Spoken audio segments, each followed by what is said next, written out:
ചോദ്യം ചോദിച്ച് മനസ്സിലാക്കാൻ ശ്രമിക്കൂ. തദ്വിദ്ധി പ്രണിപാതേന പരിപ്രശ്നേന സേവയാ ഉപദേക്ഷ്യന്തിതേ ജ്ഞാനം ജ്ഞാനിനസ്തത്വദർശിനഃ. അർജുന, പരമസത്യം കണ്ട മുനിമാരെ സമീപിക്കൂ. പ്രണിപാതേന അവരെ സാഷ്ടാംഗം പ്രണമിക്കൂ. പരിപ്രശ്നേന, എന്നിട്ട് സമയവും സൗകര്യവും ഒക്കെ നോക്കി അവരോട് യഥാർത്ഥത്തിൽ സത്യമറിയാനുള്ള ആകാംക്ഷയോടുകൂടി ചോദ്യങ്ങൾ ചോദിക്കൂ. സേവയ, അവരെ കുറച്ചൊന്ന് ശുശ്രൂഷിക്കൂ. ഇതൊന്നും അവർക്ക് വേണ്ടിയല്ല. അവർക്ക് അങ്ങനെ ആരുടെയും ശുശ്രൂഷയും സേവയൊന്നും ആവശ്യമില്ല. എല്ലാം ഈശ്വരമയം.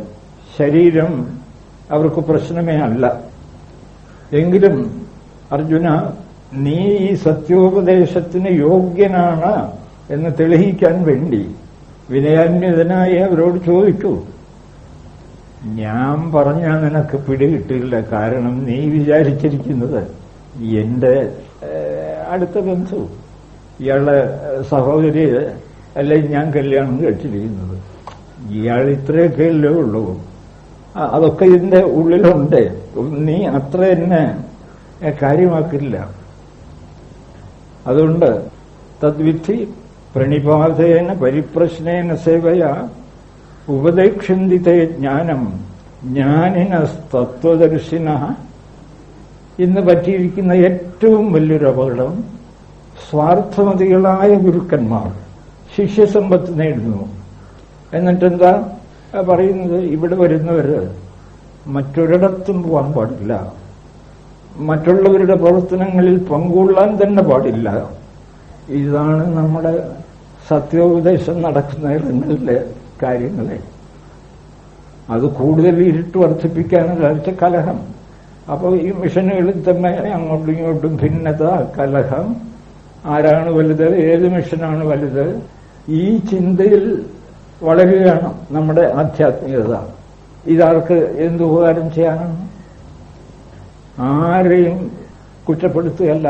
നമുക്ക് ഈ സത്യം പിടികിട്ടാൻ വേണ്ടി ഞാനിത് പറയുകയാണ്. സത്യം നമുക്ക് പിടികിട്ടണം. വിവേകാനന്ദ സ്വാമികൾ സത്യം അന്വേഷിച്ച് പലരുടെയും അടുത്തിരുന്നു. പലർക്കും അതിന് വ്യക്തമായ ഉത്തരം പറയാൻ കഴിഞ്ഞില്ല. അപ്പോൾ വിട്ടു അദ്ദേഹം. ഒടുവിൽ വ്യക്തമായ ഉത്തരം കൊടുക്കാൻ സന്നദ്ധതയുള്ള ഒരാളിന്റെ അടുത്തെത്തിയപ്പോൾ അദ്ദേഹത്തെ ഗുരുവായി അംഗീകരിച്ചു. അല്ലാതെ ആരുടെയെങ്കിലും കയ്യിൽ പോയി ഒരു മന്ത്രോപദേശവും വാങ്ങി ഗുരുവാണ്, അദ്ദേഹത്തിന്റെ ദൈവമാണ്. എന്നോട് പലരും എന്ന് പറഞ്ഞ ഗുരുവിനെ ധിക്കരിക്കാമോ സാർ? ധിക്കരിക്കണ്ട. പക്ഷെ സത്യം വെളിപ്പെടുത്തി തരുന്ന ഗുരുവാണോ? നിങ്ങൾക്ക് ബോധ്യമായോ സത്യം? ശാസ്ത്രീയമായി തെളിഞ്ഞോ? തെളിഞ്ഞില്ലെങ്കിൽ പിന്നെ എന്ത് കാര്യത്തിലാണ് അദ്ദേഹം ഗുരു? അങ്ങനെയാണെങ്കിൽ ഹരിശ്രീ പഠിപ്പിച്ചവർ മുതൽ ഗുരുവല്ലേ? അവരെയൊക്കെ ബഹുമാനിക്കണം നിശ്ചയമായും. ആചാര്യസ്വാമികൾ പറയുന്നു, പരമസത്യം, ഉപനിഷത് പ്രസിദ്ധമായ സത്യം അന്വേഷിക്കുന്ന മാർഗത്തിൽ ആര് തടസ്സം നിൽക്കുന്നുവോ അവരെ ധീരമായി മാറി നിൽക്കാൻ പറയൂ. ഞാൻ മുന്നോട്ട് പോട്ടെ, നിങ്ങളൊന്ന് മാറി നിൽക്കണം. ഇതാരെക്കുറിച്ച് പറയുമ്പോഴാണെന്നോ? പതഞ്ജലി, രാജയോഗം രചിച്ച പതഞ്ജലി. എന്താ, അദ്ദേഹം ആരംഭം മുതലേ രണ്ട് വസ്തുക്കളുണ്ട് എന്ന സിദ്ധാന്തക്കാരനാണ്. കുറെയൊക്കെ മുമ്പോട്ട് പോയിട്ടുണ്ട്. പക്ഷേ തുടക്കത്തിൽ രണ്ട് വസ്തുക്കൾ ഉണ്ട് എന്നൊരാൾ പറഞ്ഞാൽ യുക്തിക്ക് പോലും, ഒരു കൊച്ചു കുഞ്ഞിന്റെ യുക്തിക്ക് പോലും നിരക്കില്ല. പിന്നെ എന്താണ് അവർക്ക് മനസ്സിലാകാത്തത് എന്ന് നമുക്ക് പിടിയില്ല.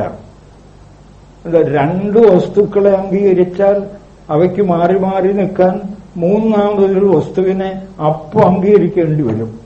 അല്ലെങ്കിൽ പിന്നെ രണ്ട് വസ്തുക്കൾ എവിടെ മാറി മാറി നിൽക്കും?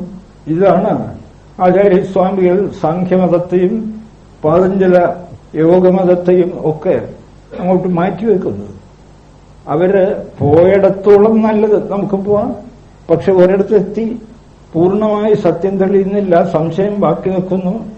ഞാൻ മുമ്പോട്ട് പോട്ടെ, മറ്റാരെങ്കിലും ഇത് വ്യക്തമായി വെളിപ്പെടുത്തി തരുമോ എന്ന് നോക്കട്ടെ എന്ന് പറഞ്ഞ് ധൈര്യമായിട്ട് മാറ്റി നിർത്തി വഴിമാറിത്തരൂ, ഞാൻ പോട്ടെ, എനിക്ക് വ്യക്തമായി ശാസ്ത്രീയമായി സത്യം ഇതാണ് ധീരനായ സത്യാന്വേഷി. ഉപനിഷത്ത് അത്തരമൊരു സത്യാന്വേഷിയെ മാത്രമേ ധീരൻ എന്ന് വിവരിക്കാറുള്ളൂ. മറ്റവരൊക്കെ ഓരോ സങ്കേതങ്ങളിൽ ചെന്ന് പെട്ട് കൂരിരുട്ടിൽ തന്നെ ഇങ്ങനെ പിഴയുന്നവരാണ്. അതുകൊണ്ടാണ് ഗുരുദേവൻ പ്രത്യേകം പറയുന്നത്, ഇതിന് അയോഗ്യനെങ്കിൽ പ്രണവം ഉണർന്ന് ബ്രഹ്മത്തെ വ്യക്തമായും സാക്ഷാത്കരിച്ച് പ്രണവം ബ്രഹ്മം, പ്രണവം എന്ന് വെച്ചാൽ ഓംകാരം, എല്ലാ ഉപനിഷത്തുക്കളും ബ്രഹ്മത്തിന്റെ പ്രതീകമായി അംഗീകരിച്ചിരിക്കുന്ന ഒരു മന്ത്രമാണ് ഓം. സഗുണ നിർഗുണോപാസനകളെ ഏകീഭവിച്ച് ഉപാസിക്കുന്നവനെ നേരിട്ട് തന്നെ ബ്രഹ്മത്തിൽ കൊണ്ടെത്തിക്കാൻ കഴിവുള്ള ഒരു പ്രതീകമാണ് ഓം. കഠോപനിഷത്ത് വ്യക്തമായി ഈ ഓമിനെ വിവരിച്ചു തരുന്നു. സർവേ വേദാഹ യത്പദമാവനന്തി, എല്ലാ വേദങ്ങളും ഏത് മന്ത്രത്തെയാണോ പുകഴ്ത്തുന്നത്, തപാംസി സർവാണി ചയത് വദന്തി, സകല തപസ്സുകളും ഏതൊന്നിനെയാണോ ലക്ഷ്യമാക്കുന്നത്, യതിച്ഛന്തോ ബ്രഹ്മചര്യം ചരന്തി, ഏതിനെ ആഗ്രഹിക്കുന്നവരാണോ ബ്രഹ്മചര്യ വ്രതം സ്വീകരിക്കുന്നത്, തത്തേ പദം സംഗ്രഹേണ ബ്രവീമി. അല്ലോ നചികേതസെ, ഞാനത് ചുരുക്കി പറയാം. ഓം, ഓം എന്നുള്ളതാണ് പ്രതീകമാണ് ഓം. അവ പ്രണവം, മാണ്ഡൂക്യ ഉപനിഷത്തും മറ്റും പ്രണവത്തെ മാത്രം ആശ്രയിച്ചുള്ള ഒരു ഉപനിഷത്താണ്. അതുകൊണ്ടാണ് ഗുരുദേവൻ പ്രണവം ഉണർന്ന് ബ്രഹ്മബോധം ഉറപ്പുന്നത്. പ്രണവം ഉണർന്ന് ഒന്നാം തരം കവിതയാണ്.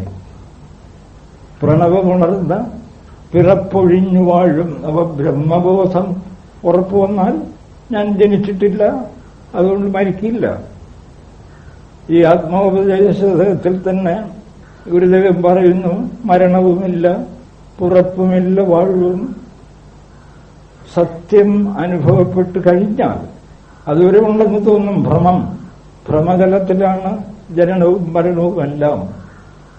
സത്യമുണർന്നാൽ മരണവുമില്ല, പുറപ്പുമില്ല, വാഴും. നരസുരരാതിയും ഇല്ല. ഭ്രമം, ഭ്രമം ഉള്ളതല്ല, തൽക്കാലത്തേക്കുള്ള വെറും ഒരു തോന്നൽ. നാമരൂപം മരുവിലമർന്ന മരീചി നീരുപോൽ നിൽപ്പൊരു പൊരുളാണ്. മരുഭൂമിയിൽ കാണുന്ന കാനൽ ജലം പോലെ. അതുള്ളതല്ലോ, ഉള്ളെന്ന് തോന്നുന്നു കാനൽ ജലം. മരുഭൂമിയിൽ കാനൽ ജലം അലയടിക്കുന്നതായി തോന്നുന്നു, ഒരു തുള്ളി വെള്ളം പോലുമില്ല. അത്രയേ ഉള്ളൂ ഈ ജഗത്ത് ബ്രഹ്മത്തിൽ. അതുകൊണ്ട് യഥാർത്ഥ സത്യം അറിയണമെന്ന് താൽപര്യമുള്ള ഒരാൾ ശാസ്ത്രീയമായി ബുദ്ധിക്ക് തെളിയാത്തിടത്തോളം ആരുടെ വാക്കും വിശ്വസിച്ച് തങ്ങിപ്പോകരുത്. വാസിഷ്ഠൻ പറയുന്നു, യുക്തിയുക്തമുപാധേയം വചനം ബാലകാദവി. സത്യത്തെ കാണാൻ ആഗ്രഹിക്കുന്ന ആൾ യുക്തിയുക്തമാണെങ്കിൽ ഒരു കുഞ്ഞ് പറയുന്നത് വിശ്വസിച്ചോളൂ.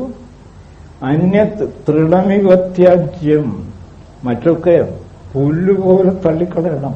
അപ്യുക്തം പത്മയോനിന, ബ്രഹ്മാവാണ് പറഞ്ഞതെന്നിരിക്കട്ടെ, ബോധ്യപ്പെടുത്തി തരൂ ഇതാണ് സത്യമെന്ന്. നേരെ മറിച്ച് ഈ വേദാന്ത തത്വം എത്ര ഗംഭീരം, ആർക്കും ബോധ്യപ്പെടുത്താം. ബോധമാണ് സത്യം. ഇതെന്താ പറഞ്ഞു കൊടുക്കാത്തത്?